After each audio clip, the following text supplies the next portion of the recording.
મિત્રો, મને 40 વર્ષ થયા છે।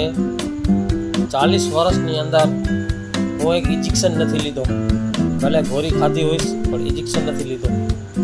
એનું કારણ છે કે હું પાણી ઘડી ઘડી પીવું છું અને સૂવા વખતે આ શીશો પાણીનો ભરી અને રાખું છું અને આ પાણીનો ઓછામાં ઓછો 2-2.5 લીટર હું પી જાઉં છું પાણી રાતના, આખી રાતના। અને પાણી પીવાથી આપણો શરીર બહુ તંદુરસ્ત રહે છે।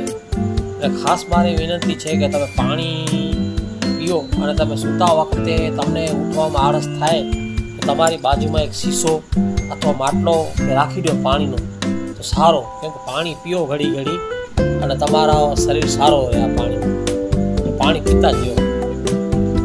આ પાણી ફિલ્ટર જ છે। પહેલાં તો પાણી સાદા પાણી આવતા, સાદા પાણી સારા, ફિલ્ટરથી તો હાડકાં પણ કરી જાય છે, કેમ કે આ ફિલ્ટર પાણી એવું છે કે માણસને થકાન દઈ દે છે।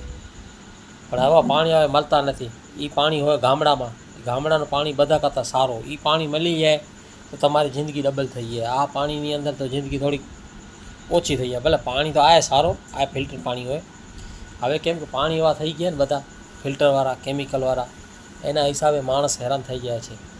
નહીં તો પાણી અસલી હોય ને તમે પીઓ ને પાણી પીતા રહો તો તમારી તબિયત બહુ સારી રહે। મને 40 વર્ષ થયા છે પણ હું હજી મને એમ ન સંભળે મને આ થયો કે ઓ થયો, કે એનું કારણ છે કે પાણી બહુ પીવું છું, વધારેમાં વધારે પાણી પીવું છું। પાણી પીવાનો આપણે ફાયદો છે, પાણી પીતા રહ્યો। મારી એટલી વિનંતી છે બધાને કે પાણી પીશો તો તમને વાંધો નહીં આવે। પાણી પીવાનો આપણે સીભાય એટલો પીતો રહેવાનો, એવો નથી હરુભરું 2 લીટર એટલે 2 લીટર જ પી જવાનો, થોડો પીવાનો। હું પોતે પહેલાં મને એમ લાગતો પાણી શું પીવે, થોડો પાણી પીવાનું ચાલુ રાખ્યો।